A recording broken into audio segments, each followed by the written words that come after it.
Welcome to the Nonprofit Exchange Podcast.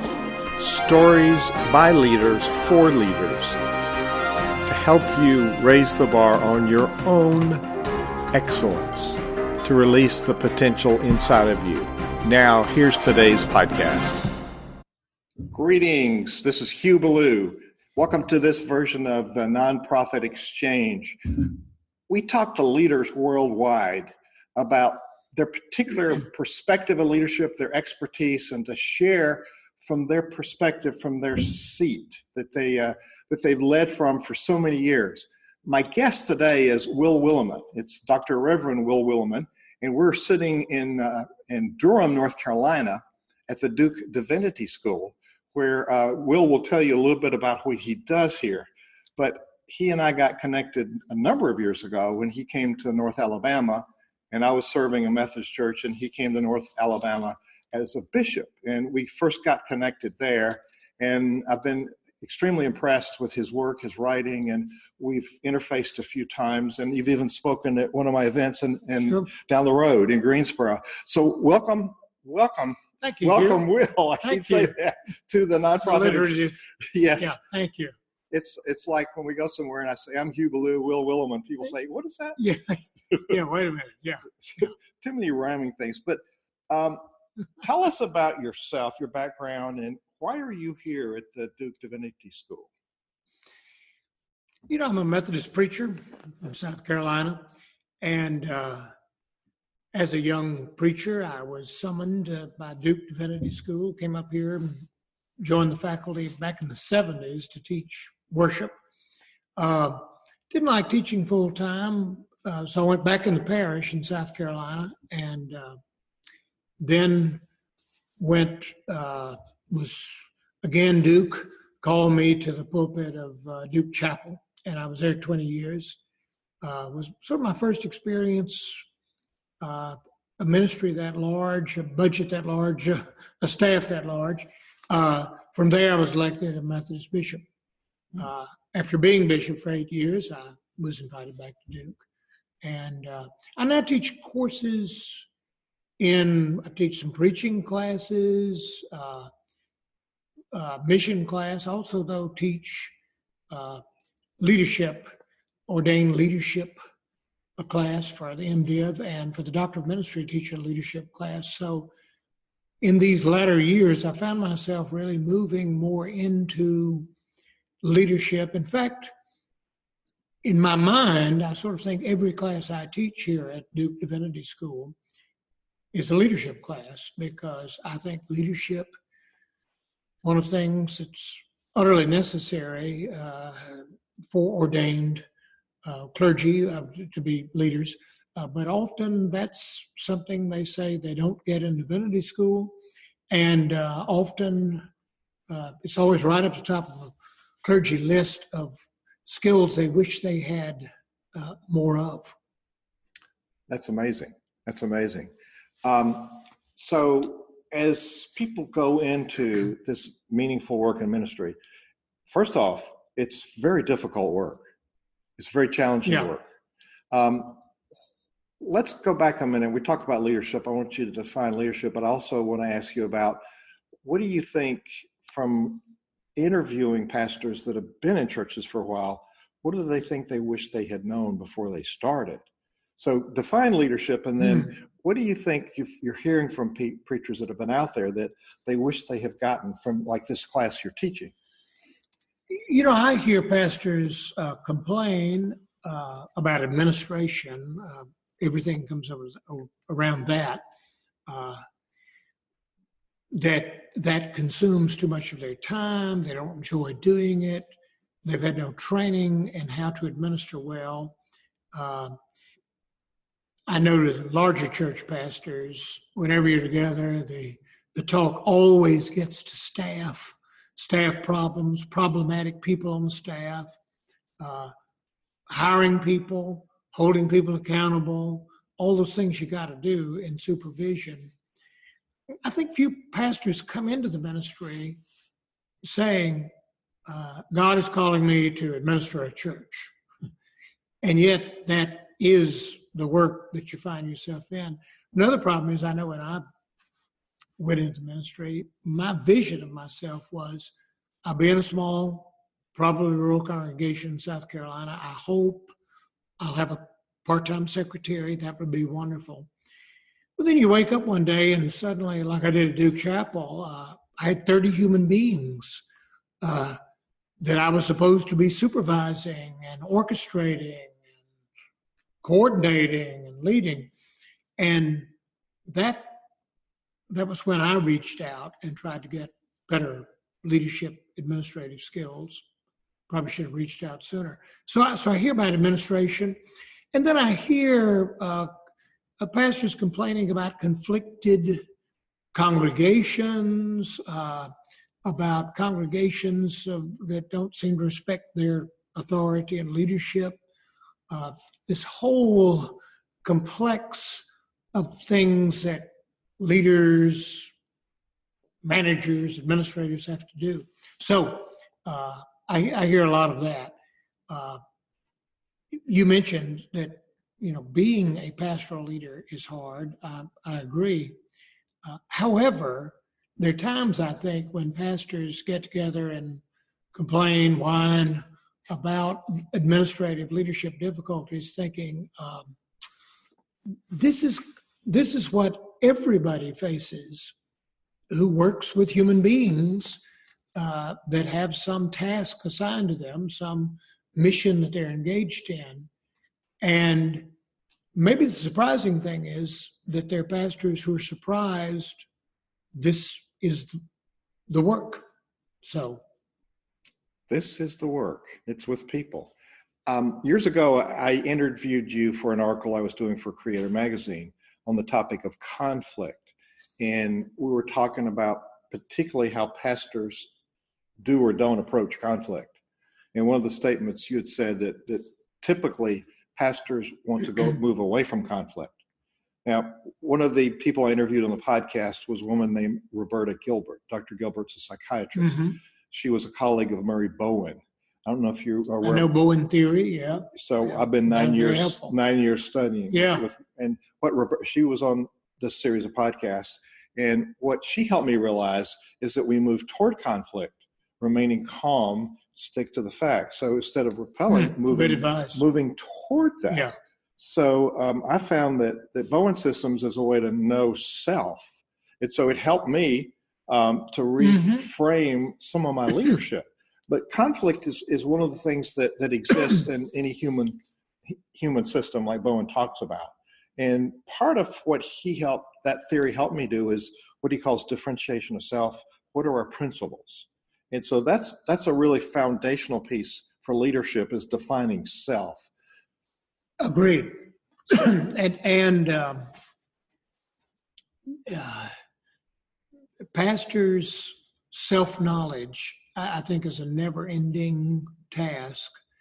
It may be complicated by the fact that for pastors, we have lots of opportunities to be self-deceitful if we want to be.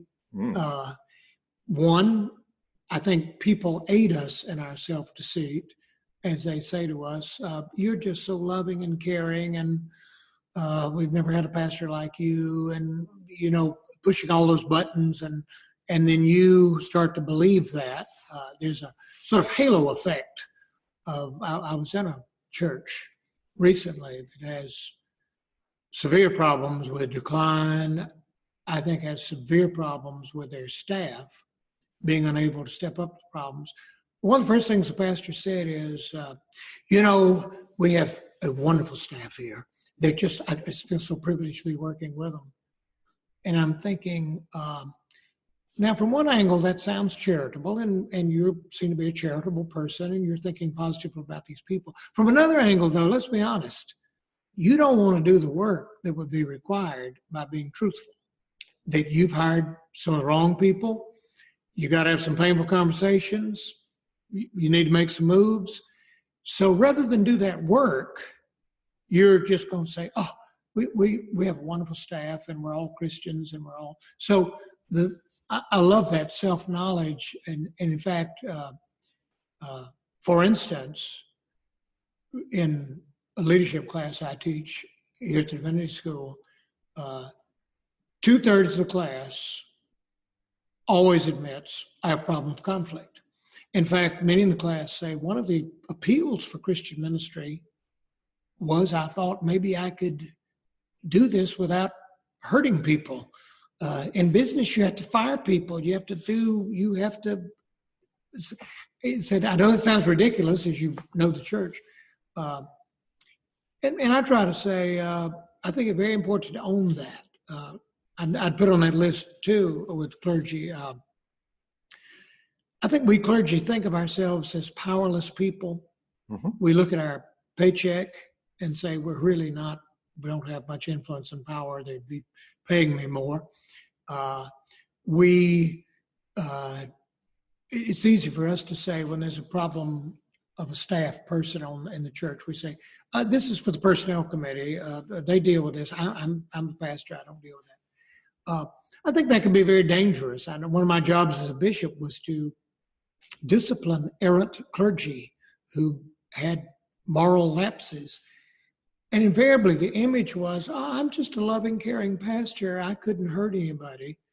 Well, that's dangerous. And I think it's important for pastors to own who they are, the power they have, use that power carefully. And so self-knowledge is a big deal. And sometimes I've wondered, I don't know that the president of General Motors has to know thyself, as Socrates advised, but pastors do, because there are just so many opportunities for deceit, for those moments when you say, I'm telling you this for your own good and because I love you, and probably more typical is for pastors to say, when I say, why didn't you tell the truth? Why didn't you share the facts? And they say, but because I'm such a loving, caring person, I didn't want to hurt this person.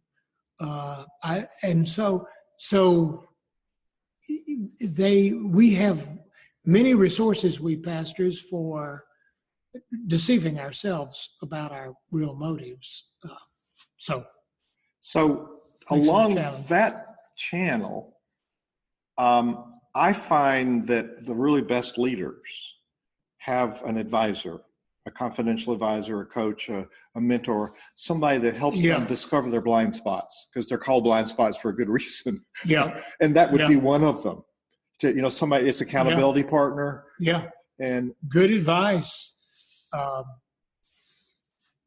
remember we had a consultant in Alabama, and he educated us during a day about what it takes to revitalize a moribund, static, plateaued congregation.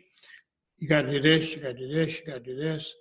Have these discussions, these strategies. At the end of the day, at the bottom of the list, he put, his voice raised, and he said, none of this can be done by yourself. You've got to get external assistance. You got to get a coach, an advisor, a mentor. You got to get somebody who is not embedded with you, somebody who has no power in that configuration. Well, I sure found that to be true. In Alabama's bishop, I said, here the church has given me a job I've had no training to do. And as you can see, very few gifts I had 800 pastors, 600 churches. I mean, it was a leadership management nightmare. I got a guy, my first, after a couple of months, I got a retired business executive.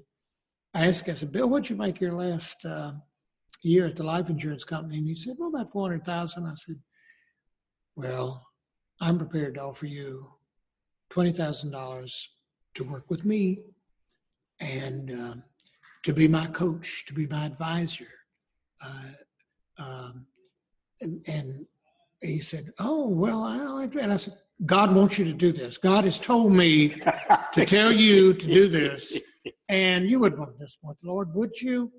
And he said, wow, you really do need an advisor if that's your attitude about things. It was wonderful. He had an office near mine.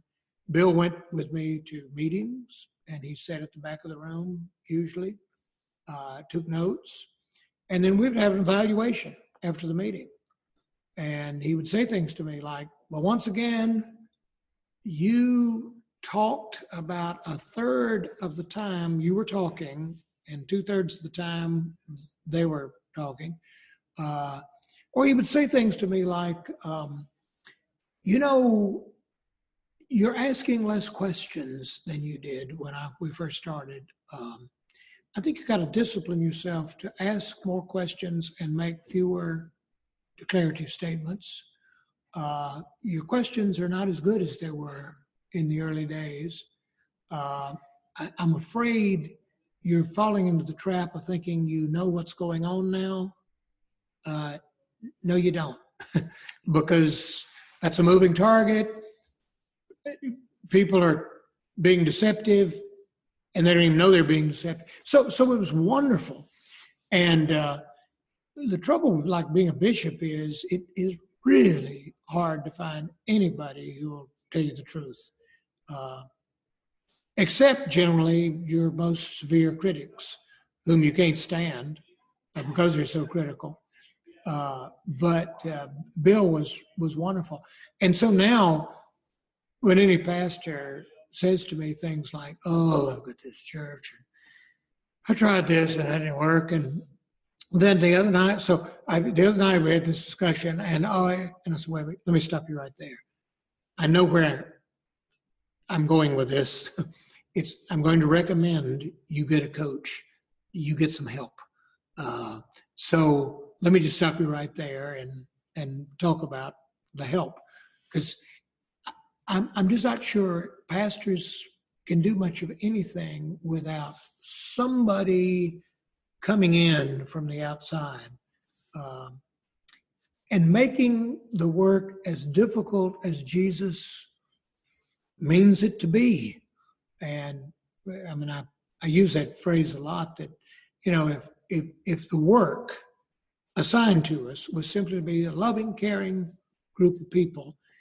And a lot of churches are a loving, caring group of people because that's all the pastor knows how to lead. That the pastor is uncomfortable around anybody in their 20s, so therefore the pastor ends up spending a lot of time with people my age. Okay, well, unfortunately, Jesus Christ, the work he's given us to do, the mission, is much more demanding than that. And so there's going to be disagreements. There will be crises, not simply because people are hard to work with, which they are, but because Jesus Christ is hard to work with. He won't let us be the men's garden club. And so I keep trying and thinking about leadership, asking the question, what difference does it make that we're Christian doing this? How is our leadership of a different quality than, say, leadership by a well-meaning humanist or something? So that's a hard question to answer, but nevertheless, I think it's important for clergy. It is. And we don't really, we take really sound leadership business principles and we learn from them. When we put them in the church, they're different because it is in fact the church, but there's things we can learn. In my conversations with Jim Forbes, when he was a pastor of Riverside, New York, he said, we need, for our spiritual journey, we need to experience 15 to 20% that's outside of our discipline. And so talking about the coach, so we don't get stale and in a track that we get blind, nothing else exists. This is what I know. And part of why Bishop Cho said to us at Blacksburg that the Methodist Church was losing 1,200 members a week in America. It's, we get on a track, we think this is how it ought to go, but it's not working. And we've set ourselves up for failure. And some of the the gaps in leadership. When I talked to Cal Turner, and I think he's talked to the Council of Bishops, he went to his leadership team at Dollar General and said, I'm the son of the boss. I got this because I'm the son of the boss, is president and chairman of the board. You have the skills. I've got the vision. So he claimed the vision, but he said, I want you to do this. And everybody stepped up. And Cal said, Hugh, leadership is about defining your gaps and finding really good people to fill them. And he also pointed out that transparency is you're not whining, but he was very straightforward because they know you don't know it. So why pretend? He said, if I didn't tell them, they would say, I'm going to show him. Yeah. And so there's this vision thing.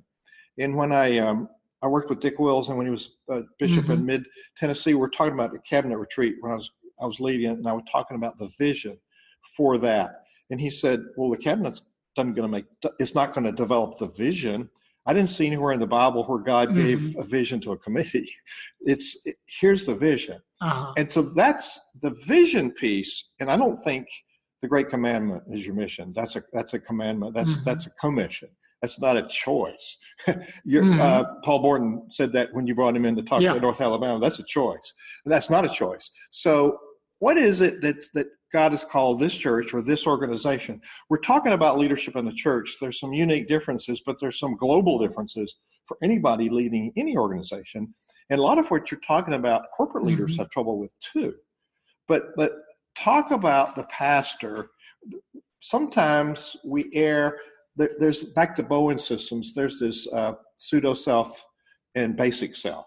We want to please people. So we go into pleaser mode, which is a downward spiral, rather than going with our principles and making the right decision for the right reason.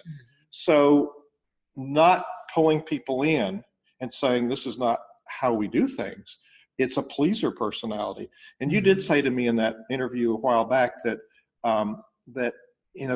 in addition to avoiding conflict, it gets worse as it goes on. And you also said that conflict is really the sign of energy in an organization. We don't ever eliminate it. We're energetic people. So managing this and addressing it, I think we misunderstand words. And one word is we need to confront the conflict. And the root of it is with your front. It doesn't mean you hit them with a baseball bat. So with your front means, like in Bowen systems, approach it directly, calmly, and openly, stating the facts. So there's a huge challenge I see in this area that you're talking about. So how can pastors equip themselves besides having a good coach? And I suggest that it doesn't always have to be a clergy, because you get yeah, it's good. And you can have coaches. When pastors talk about difficulty of personnel difficulties and all, and I say, because you're a graduate of Duke Divinity School, you've had zero training in how to hire people, or how to hold people accountable, or how to have difficult conversations with people about their work and all. But I guarantee you've got people in your church that God has called to the ministry of personnel work. Draw on them, commission them to do this with you. And there's a kind of arrogance behind the pastor who says, well, I've had hands laid on my head, so I'm good at preaching and administration and budgetary oversight. And, well, I went to one meeting of the finance committee, and I was thinking, I always have disliked people like you that in high school were always talking about some really interesting math problem in the homework. I'm no good at math. That's one of the reasons that I went into the ministry, and to avoid that. So isn't it wonderful God has called you, and this is what you're good at, and let me give you that authority to do that.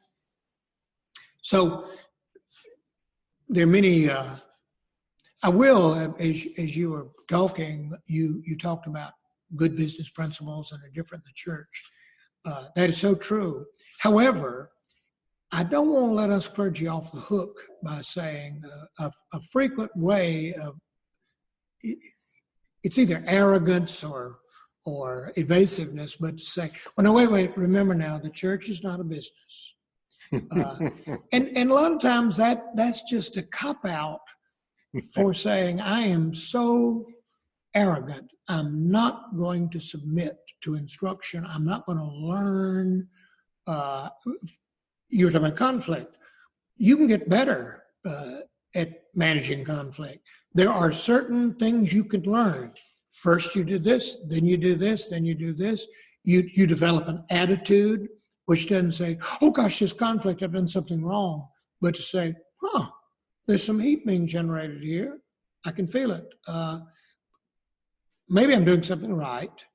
There have been moments in my ministry when I swear it's like Jesus says to me, when I say, oh, what did I do wrong? I wonder what I could do. I swear, I hear Jesus say, gosh, isn't it a shame that I didn't have your personality and an MDiv degree, and then maybe I wouldn't have ended up like I did on the cross. Well, and sometimes also good management leadership principles can be overruled by the theological missional commitments of the church.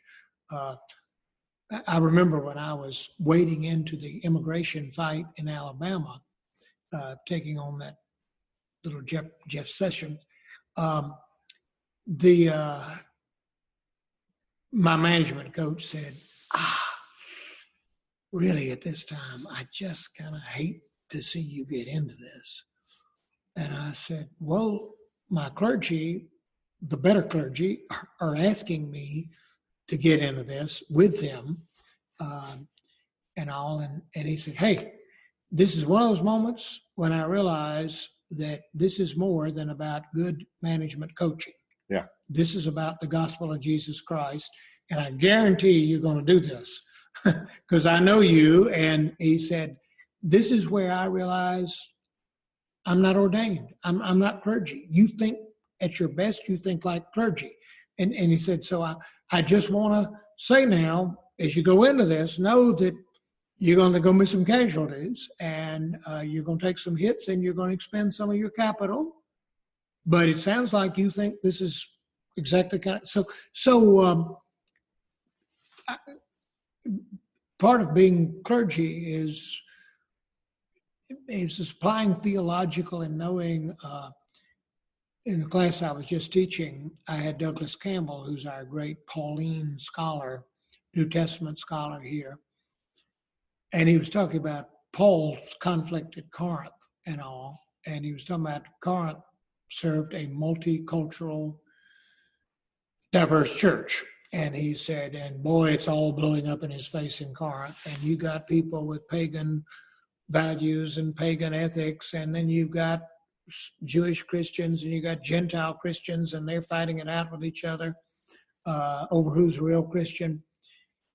And a number of the pastors in the D-Men program saying, yeah, well, I've been there, I am there, Well, then Douglas said, maybe Paul would say, if you're in a placid, content, homogeneous church, you ain't much of a missionary, are you? You're not much of an evangelist. He said, the testimony to how effective Paul was is the squabbles going on in Corinth, the conflict they're having. I thought that was a great way to put it. If you can say, my church doesn't have any conflict over racial issues or over political issues, you better check out your evangelistic leadership, because Jesus Christ is about wider business than simply a happy club of older adults. So that's what separates us from being the social club, the country club. Absolutely. And we usually say, well, what separates us? We have love, we have harmony. Yeah. But if that love and harmony is One, by our disobeying Christ's commission, it's wrong. You mentioned Paul Borden, and I loved him, kind of the, church leadership on testosterone. Yeah. And I remember one of my pastors saying, Paul was saying, you can't be captured by the older adults in your congregation. You've got to be, you've got to free yourself from that. And you got to ask yourself, every time you go to the hospital, every time you go to visit those shut-ins, who are you not visiting? Who are the conversations you're not having? Those good. Well, one of the pastors said, Paul, don't you think that something to be said for honoring the sacrifices and the love of these dear people that built this church?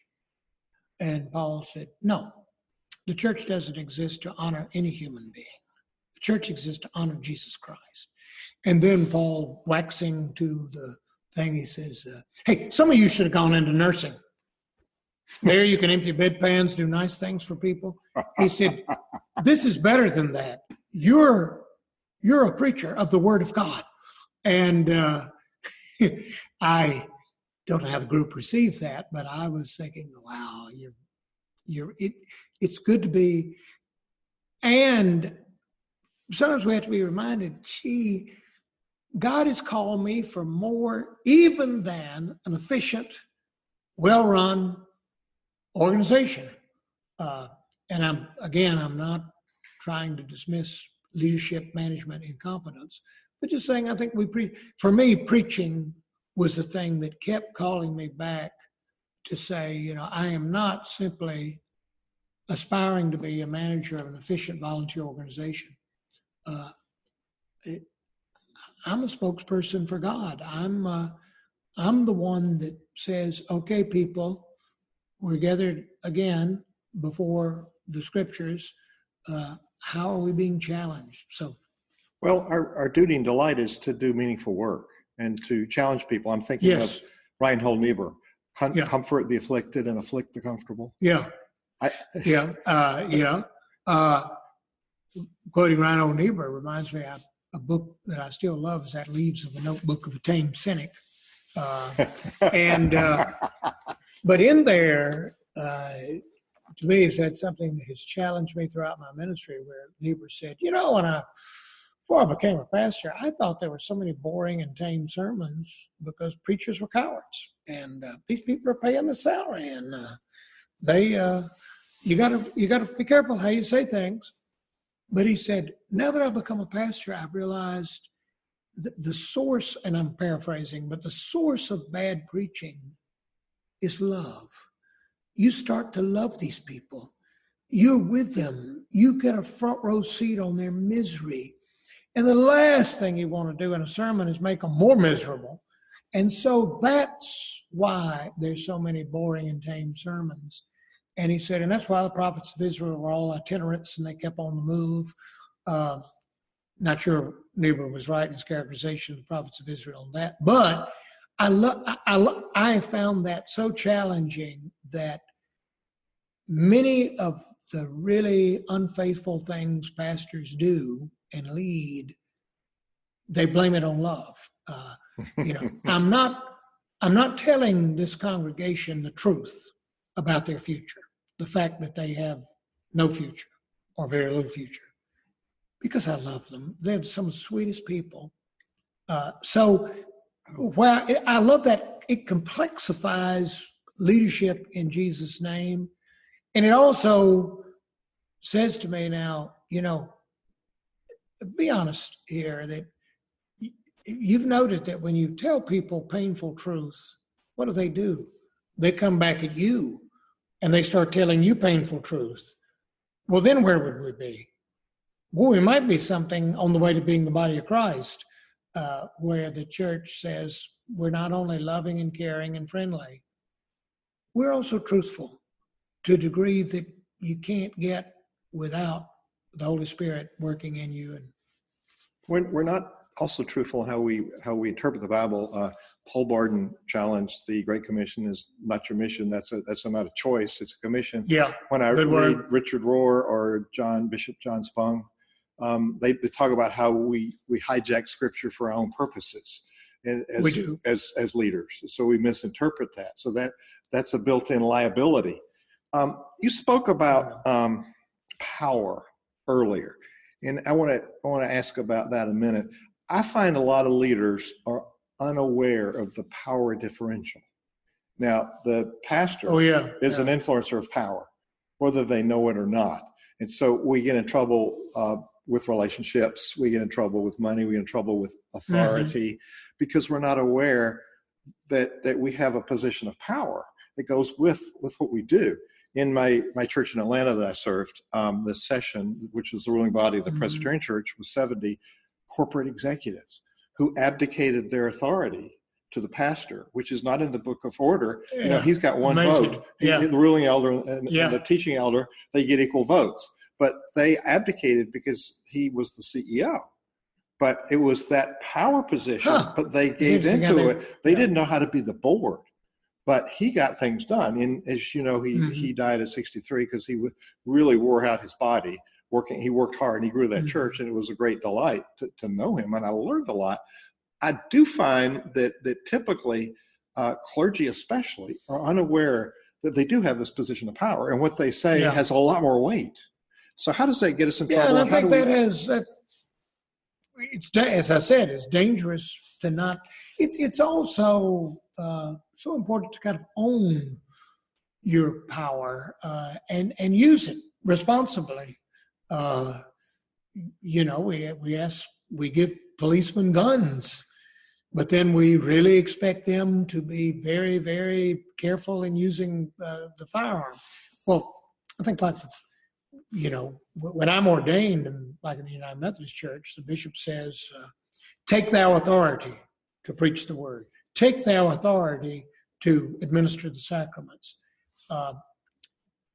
Probably the bishop should have said, take care with our authority we're giving you. And it is. And it amazes me that illustration is fascinating.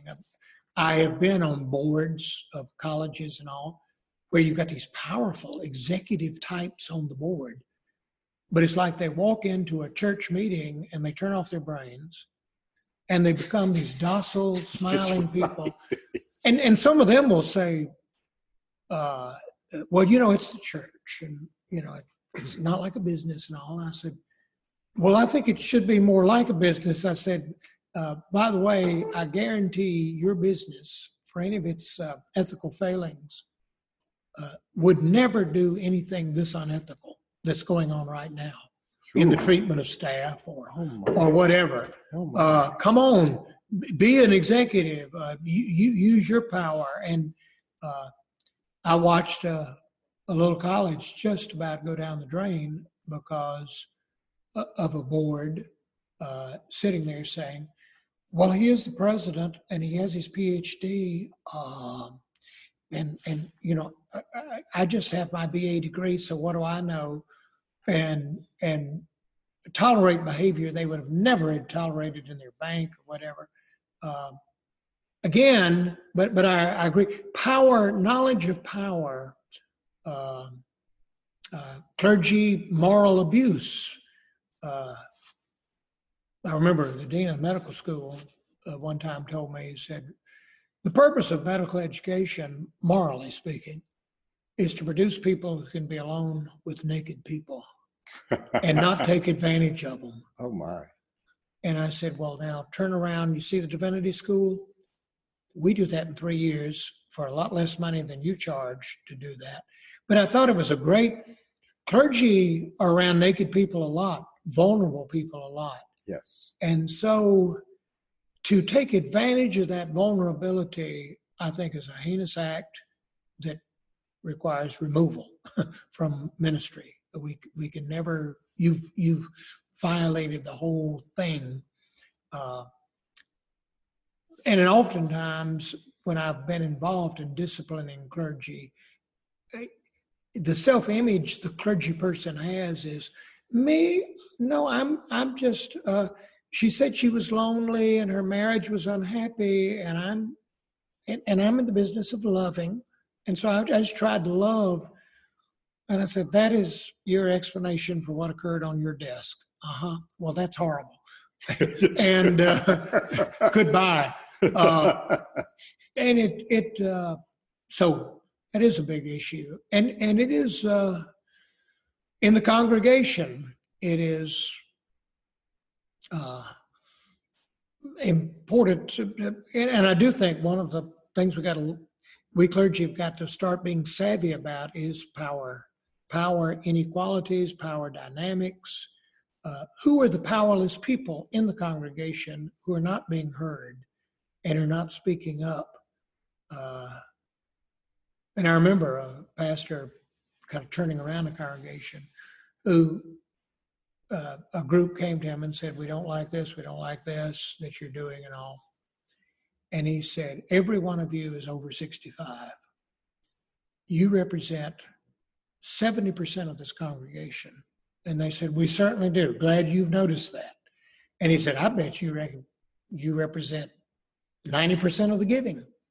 And they said, we're glad that you noticed that too. And he said, if this church is going to live another day, though, I've got to ignore you as much as I can. I've just met with the pitifully 6 people we have in this congregation in their 20s. Here's what I've heard from them. We could lose those few 6 people. I have challenged them to double their numbers this year. And here's what they tell me we need to do. For the good of this church, I'm going to have to take my orders from them. And I hope you'll understand that. I hope you'll see that by my doing that, I'm giving this church another day. That struck me as somebody understanding power and saying, I got to discipline myself not to let you have the power that determines the mission of this church. That's not a typical decision, though. No, I honored this pastor and say, oh, may your tribe increase. Teach me how to do more of that. One other thing you said, I noticed as bishop, one of the things my coach said to me was, you've been an academic. And the way you guys think about stuff is with your mouth open and you say, hey, here's an interesting idea. Let me just throw this out. And I want to know how you feel about it and all. And he said, you can do that in your old job. You can't do that in your new job. In your new job, when you say to them, like you did in a meeting, hey, I'm thinking, why do we have district offices? I think you guys ought to be in your cars more than in your office. You ought to be out in the district. So why don't we do away with the district offices? He said, it was breathtaking. Everybody there froze. Said, you got a job now where you not only have, you have power. You could actually do that if you wanted to. So you've got to be a bit more careful about the stuff you throw out. Said, if you want to shock them, if you want to steamroll them, you got the power to do it. But he said, I believe you'll end up paying a heavy price for that. Well, it was a great thing to say, hey, you're the bishop. You could move them to Timbuktu if you're unhappy with them. And they know it. So leaders do that, not only in the church, but in other charities, and are totally unaware of the consequences of those actions, those decisions. That's a good word, the consequences. There are consequences, and they're unaware of them. We'll close this interview out with a couple. I got 2 more questions. Okay. Recently, there was an article in the Washington Post that said, at its current trajectory, mainline denominations have 23 Easters left. So what does it? That's a pretty sobering thought, whether it's true or not. But what do leaders in mainline churches need to do to turn that trend around? Ooh, I got a long list, a bunch of stuff. Today, I would say One is we got to look at the painful, ugly stuff, like that statistic. We got to stop lying. We got to find a way to tell difficult truths to people whom we love. Again, I'm a preacher, and that's kind of what I think I do every week is stand up and tell difficult truths from Jesus to people that I love, many of them. So we ought to be good at this. I think, though, we, in a sense, we ought to be made to stare at that and think, I can't be this kind of leader that I thought I was trained to be. Mm-hmm. Pastors would often say to me, this is not the same church that I signed on with. And I tell you what, when I joined it, I didn't sign on for this.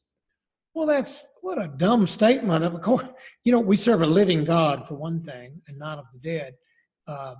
But also every leader has got to constantly retool, constantly go back to school, constantly start over, constantly ditch these principles that worked great at my last job.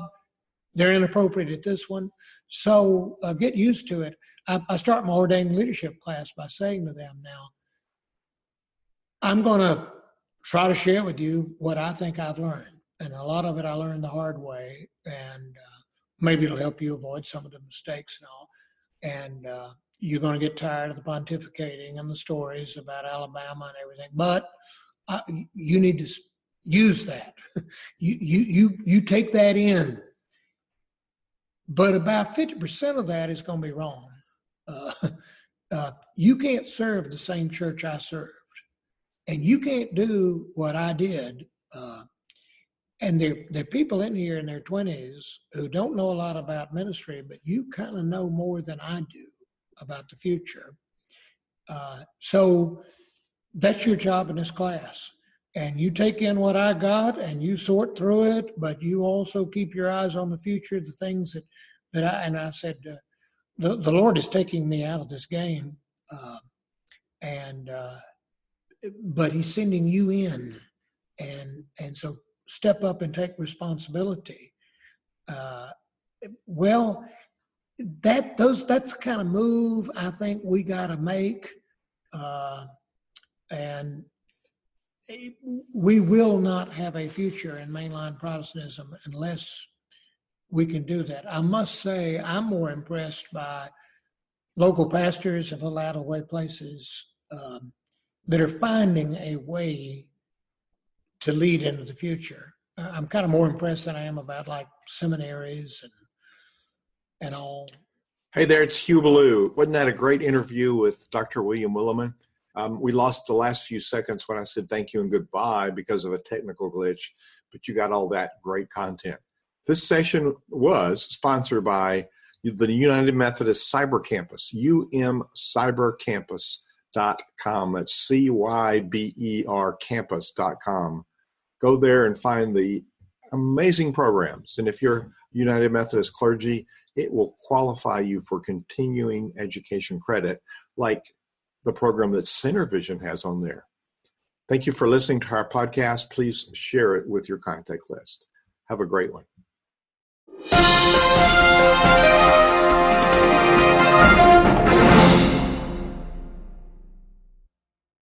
This podcast is a part of the C-Suite Radio Network. For more top business podcasts, visit c-suiteradio.com.